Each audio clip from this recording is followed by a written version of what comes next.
if you're trying to do research on your property to determine the value of your home, all right, you cannot cherry pick data. All right, let me tell you what I mean. So many times homeowners call me, hey Mario, you know what, I want to sell my home and my neighbor's property, they're asking this amount of money. So if my neighbors are asking this amount of money, then the price of my home is gonna be this much, okay? That is what I call cherry picking, all right? Listen, you cannot just go after specific homes, and especially only if they're for sale, to determine the value of your property, okay? You can't do that. You can't do cherry picking. What you need to do is that you cannot only look at your properties that are available for sale, but you also gotta look at what has already sold, okay? And you look at this piece of information, both pieces of data, to come up with the value of your property, okay? In order to justify the value.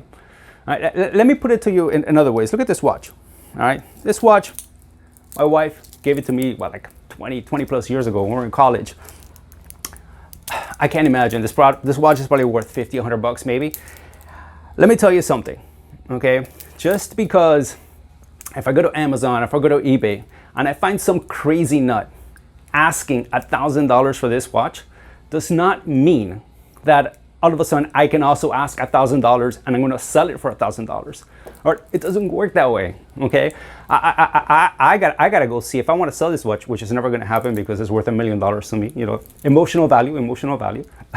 But you know, if I ever sell it, you know, I'm going to go and see. Okay, well, what are watches? What have they sold for, right? I can't just look at what crazy people are asking, you know.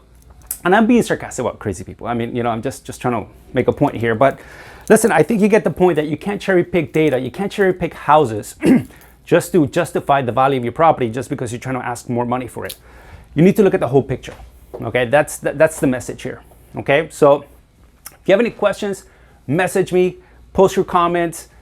If you're thinking about selling, let me know. Have a good week. Stay safe. Bye.